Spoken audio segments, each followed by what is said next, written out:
Oh, God. Did I make him mad at me?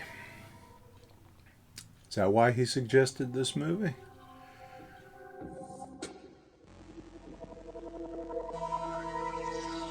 Hey, everybody. Welcome back to H&S Collectibles. This is Cody coming at you with another review Tuesday. So I don't have a record to show you. So you get a review. And this time I took a suggestion from a friend.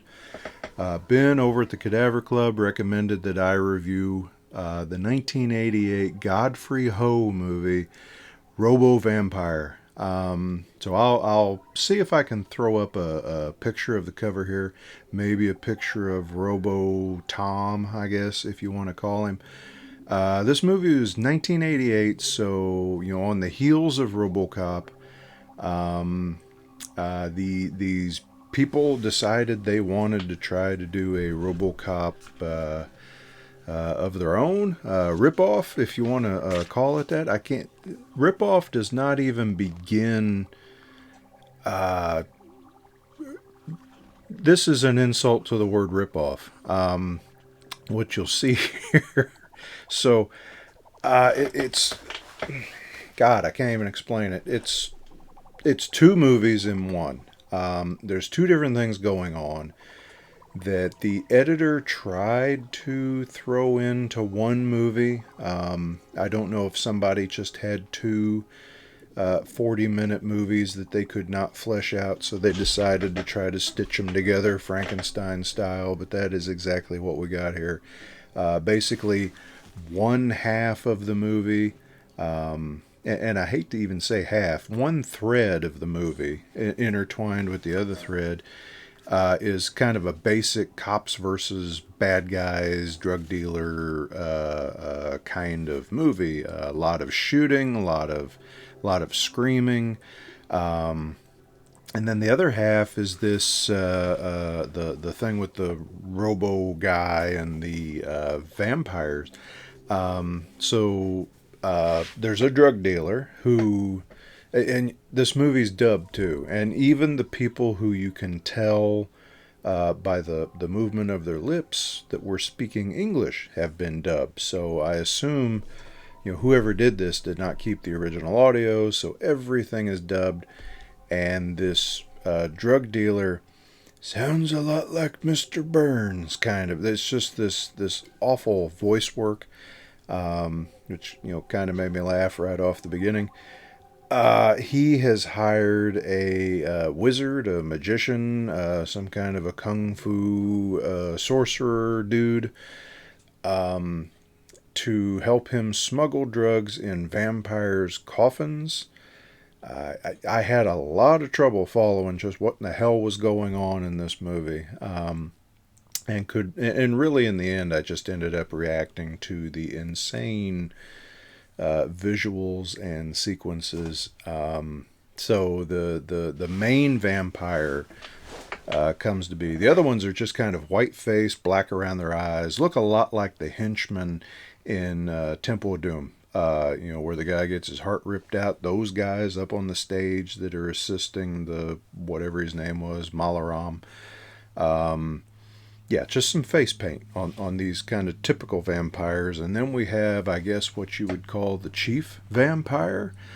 And he shoots Roman candles out. He lifts up his arms with these sleeves hanging over the end and shoots sparks, shoots, and it burns people like instantly. He shoots out gas, and the burns kind of look like chocolate sauce. People scream. They hit the ground.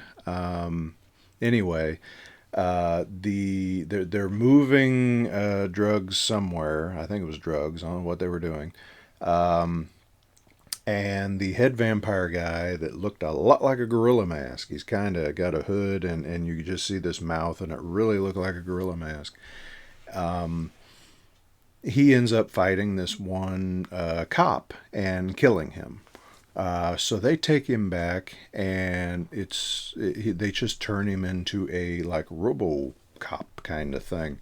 Is where they're going with it. The guy says, I can turn him into a robotic cyborg, and the dialogue is atrocious. There's a lot of lines that just made me kind of look again, and a lot of exposition. At one point, I know a girl walked up to a guy, and the guy said, "Who are you?" And she said, "I'm such and such, his young assistant." And I thought, I think that person that was doing the voice acting read the notes, not the line. Young assistant enters, and I'm surprised we didn't hear lines like "exit stage left."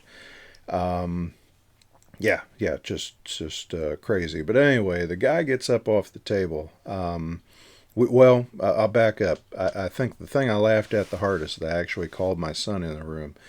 They're welding him together, and I guess it's supposed to be stick weld, but it's sparking on the way down. They're welding him together with sparklers, and then when he gets up, it looks like it looks like the guy on the Chappelle show, that did the horrible robot dance, and he's dressed in kind of like an umpire's outfit, with pads and chest thing and whatever, all painted silver. And he goes out and he beats up a couple guys that I think worked for him. And then he breaks a couple guns in half. Then he picks up a gun and shoots some targets. And when he fights the vampires hop. They do this bunny hop, which I guess is, I think, some kind of traditional Chinese vampire lore. I had no idea. I must be uncultured. And they hop around him, and he shoots them. He of course he never runs out of ammo, and he is a horrible shot. They're all horrible shots. I don't know how many. A lot of bullets got fired for how many were landed. And the guns were comical. In some shots, you could tell that there were firecrackers in the end of the gun. I guess somebody over wherever this movie was made, somewhere in Asia, had a vision and was trying to do what they could. So it at least tickled me a little bit. It really drew on, and after I think it was an hour and 30 minutes, and about like 65 minutes in it, I was just praying that it would go ahead and end. And the final fight, it's him against the vampire thing, which I forgot to even mention. The head vampire has a girlfriend who's mad at the magician that he brought her boyfriend back to life, because now they don't get to have an afterlife together because he's the living dead. That wasn't explained really well. But anyway, Robo Tom, I guess I'll call him, Robo Tom, is fighting the head vampire thing, and it shoots at him and drops its arms. Shoots at him and drops its arms. And they just stand there doing that 6 or 7 times. And I started to kind of wonder what was going on, why we were doing this over and over. And the girlfriend, she's some kind of a ghost. She flies. Robotom flies. They fight each other in the air. He's got like sparklers coming out of his feet, and flies. And she kills the wizard by scratching him on the face. And it was reminiscent of the Doctor dying in Zombie. Cheek was gone. Boom, dead. This guy got like 2 scrapes. Dead. And at one point during the fight scene, we get a real close up of the vampire, and it's a guy with like black stuff smeared on his face. The gorilla mask is gone, and then in the next shot, it's the gorilla mask again. And in the end, he suddenly Robo has a flamethrower out the end of his gun, burns the head vampire up. He floats in the air and burns, and then Robo just kind of walks towards the camera, and that's the end. So, I said I was working on a rating system, and I think my last movie I rated is meh, why not? It's worth the time.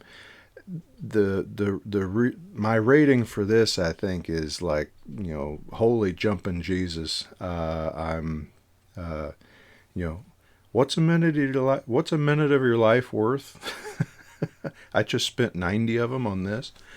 I think so. You don't have to, right? That's my motto for this video series. I watch these things so you don't have to.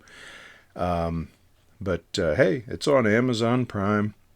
At least go through and go. I think it's about in the midpoint, and watch where they hit him with the rocket launcher. That is just beautiful.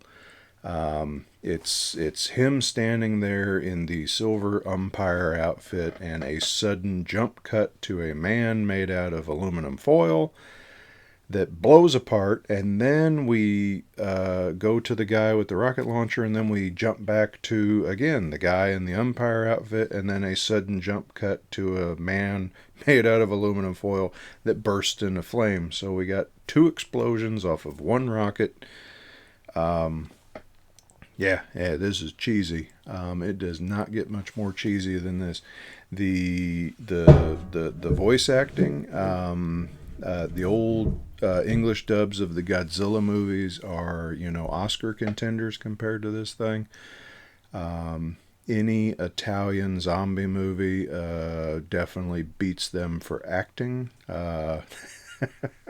But hey, anyway, just fun to pick it apart, and fun to watch one, I guess. It took me 2 settings to watch it because I got busy doing something. So I think I watched the first 25 minutes, and then I wrapped up the rest tonight. So that's it. That's your review. Thanks, Ben, for suggesting that one. And I guess I won't hold it against you. I think you're a good enough friend. I'll let it slide. Okay. So that's it. Like and subscribe if you haven't. I hope you enjoy these. I think they're fun to do. Don't know if I'm any good at it, but I get a kick out of doing them, and I definitely get a kick out of watching this kind of schlock. So everybody stay safe and take care of each other, and I will talk to you later. Thanks.